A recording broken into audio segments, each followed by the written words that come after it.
23-year FBI veteran resigned, handed over classified documents, and shattered the silence around a federal cover-up operation spanning 9 murders. At 9:47 a.m. on March 14th, a 23-year veteran of the Federal Bureau of Investigation walked into FBI headquarters in Washington, D.C., placed his badge and service weapon on his supervisor's desk, and said 6 words that would shatter the silence around 9 dead American citizens. "I can't protect this lie anymore." Within 72 hours, internal documents he had been compiling for 8 months would expose what federal prosecutors are now calling the most systematic cover-up of law enforcement negligence in modern U.S. history. At the center of it all, Renee Good, a 34-year-old American mother of 2 from Nebraska, killed by an individual immigration and customs enforcement, had released despite multiple violent felony convictions. But Renee wasn't the first. She was the 9th. And what this FBI officer discovered in the classified interagency communications would reveal that senior officials knew, documented, and deliberately buried the pattern for over 2 years. The officer's name is Marcus Chun, a supervisory special agent assigned to the FBI's Inspection Division, the internal affairs unit responsible for investigating misconduct within federal law enforcement agencies. His resignation letter, obtained by investigators, contains a single sentence that veteran agents say breaks every protocol of professional restraint. "I joined the Bureau to protect American citizens from threats, not to protect federal agencies from accountability when they become the threat." At 11:15 a.m., the same day Chun resigned, U.S. Marshals began securing evidence at 3 separate IC field offices in Omaha, Phoenix, and Los Angeles. What they were looking for had been hidden in something investigators call administrative silence, the practice of documenting failures in reports that are classified, filed, and never acted upon. What they found was a paper trail of death. Renee Good was killed on January 8th outside a grocery store in Omaha, Nebraska.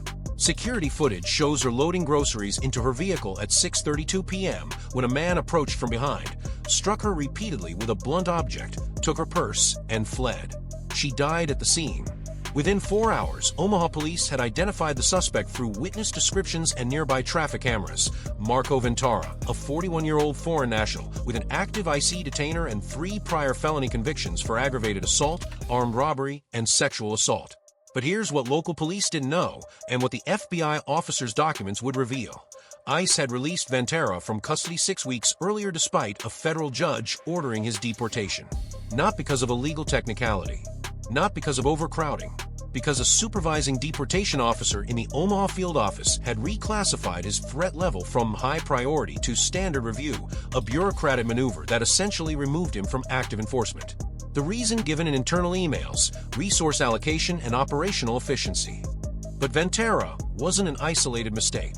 At 2:40 p.m., inside the FBI's National Press Office, Chen's compiled evidence began circulating through secure channels to congressional oversight committees.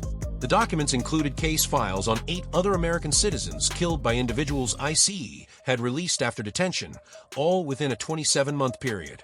The names: Renee Good, Omaha; Sarah Castellano, Phoenix, stabbed to death outside her workplace by a released detainee with 2 prior convictions for assault with a deadly weapon; Michael Torres, Los Angeles, shot during a carjacking by an individual ICE, had released despite gang affiliations and deportation orders; Jennifer Huang, Houston, killed in a DUI collision caused by a driver ICE, had detained and released 3 times in 18 months; Brandon Cole, Atlanta, beaten to death during a home invasion by someone IC records show was flagged as enforcement priority but released under supervisory discretion; and 4 others spanning Dallas, Miami, Seattle, and Denver. 9 American citizens, 9 preventable deaths. And according to Chen's documentation, 9 cases where internal IC communications showed officials were aware of the elevated risk. What made Chen's evidence devastating wasn't just the deaths. It was the dates. At 4:55 p.m., federal prosecutors reviewing the documents discovered a pattern investigators are now calling temporal awareness, meaning IC officials had documented concerns about specific individuals in internal reports before those individuals went on to commit fatal crimes. In Sarah Castellano's case, an IC detention officer in Phoenix had filed a report 17 days before her murder stating that the suspect, during intake processing, had made explicit threats about what he would do to the next woman who disrespects me. The report was forwarded to a supervising deportation officer with a recommendation: do not release without additional psychiatric evaluation. The supervisor's response, found in email records: not our jurisdiction. process for standard release. Sarah Castellano was killed 9 days after that release. The suspect used a knife he had purchased at a hardware store 4 blocks from the IC facility. Simultaneously, investigators began examining what Chen's documents referred to as the revision protocol. At 7:30 p.m., inside a secure facility in Quantico, FBI analysts discovered that IC had implemented an internal policy in late 2021 that allowed supervising officers to reclassify detainee threat levels without external review or judicial notification. The stated purpose: streamline operations and reduce detention costs. The practical effect: individuals with violent criminal histories were being administratively downgraded from enforcement priorities to low-risk categories, making them eligible for release even when federal judges had ordered deportation. According to budget documents Chen obtained, this protocol resulted in the release of over 2,000 individuals classified as violent offenders across a 3-year period. The estimated cost savings to IC: $47 million in detention expenses. The cost to Renee Good, Sarah Castellano, Michael Torres, and 6 other American families: everything. But what investigators found next turned administrative negligence into something darker. At 9:18 p.m., attorneys reviewing Chen's files discovered a series of internal emails between senior IC officials and Department of Homeland Security leadership discussing what they called incident containment strategy. The emails, dated between 14 and 36 days after each of the 9 killings, outlined specific steps to prevent operational exposure, including reclassifying incident reports to limit Freedom of Information Act disclosures, advising field offices to refer media inquiries to national press offices rather than local leadership, and in 3 cases, transferring or reassigning personnel who had raised concerns about the releases. In one email, dated 11 days after Jennifer Huang was killed in Houston, a deputy assistant director wrote, "We cannot allow individual tragedies, however unfortunate, to become referendums on enforcement discretion policy. Recommend standard protocols and no proactive engagement." The recipient list included 7 senior officials across ICE and DHS. Not one responded with objection. Not one initiated an investigation. Not one reported the pattern to oversight committees. This wasn't negligence. This was architecture. At 11:40 p.m., Chen's resignation letter revealed why he had waited 8 months to come forward. He had been part of an FBI liaison unit embedded within DHS to facilitate interagency coordination on national security threats. In that capacity, he had access to classified IC operational communications that would never surface in public records or even standard federal audits. What he saw, documented in 73 pages of excerpted reports and email chains, was a system where fatal outcomes were treated not as failures to be corrected, but as complications to be managed.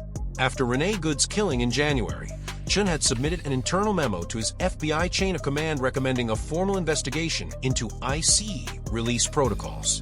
The response, according to his files, was a meeting with a senior supervisory special agent who told him, "This is an administrative policy issue, not a criminal matter.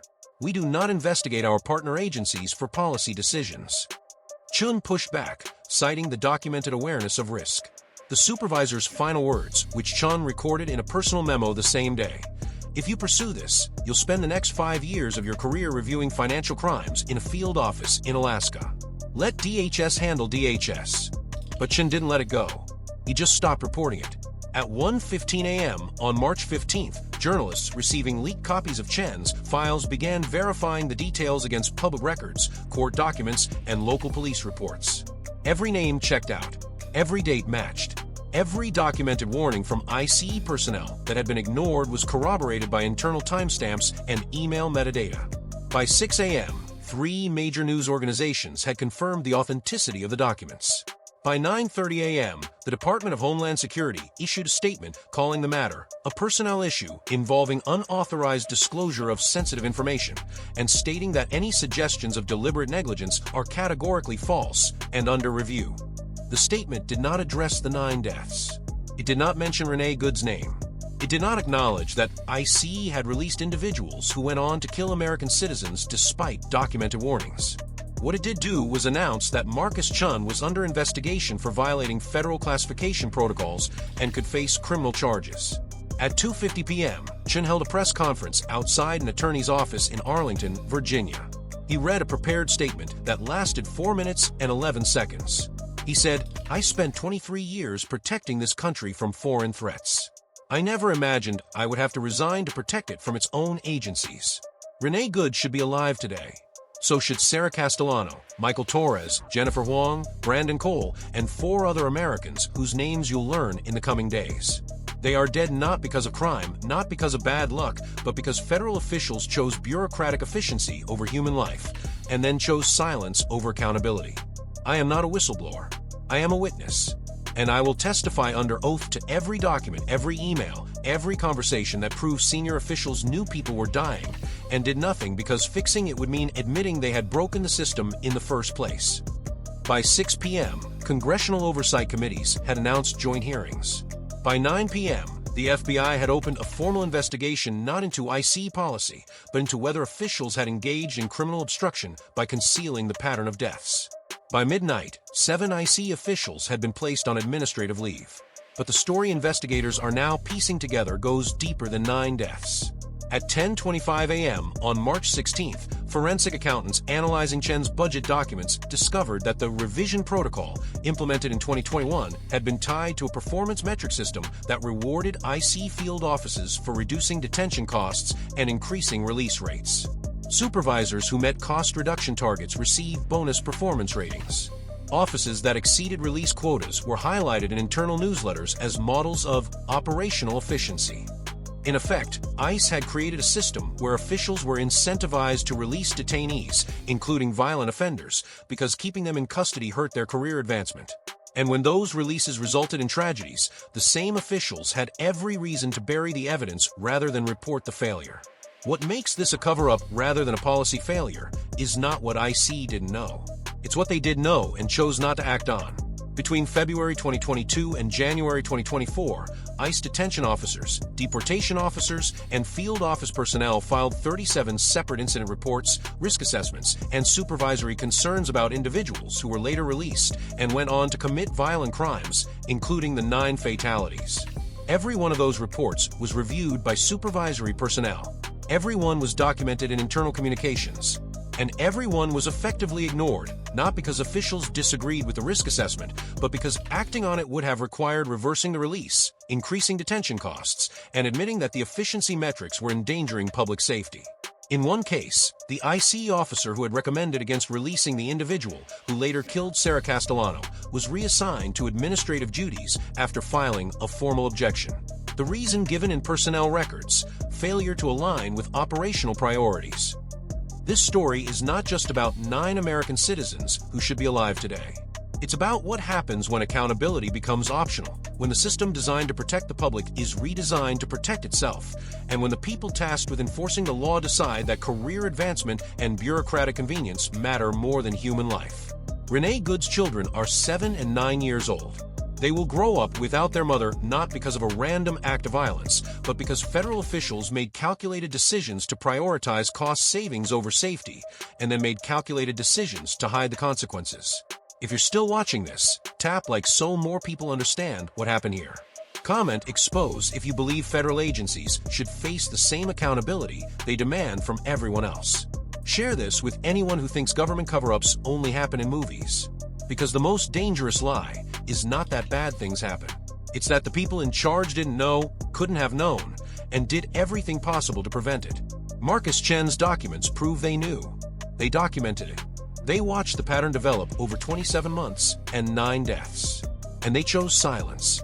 Not because they didn't care, but because admitting the truth would cost more than 9 American lives ever could in a system where lives are measured in budget lines and bodies are measured in bad press.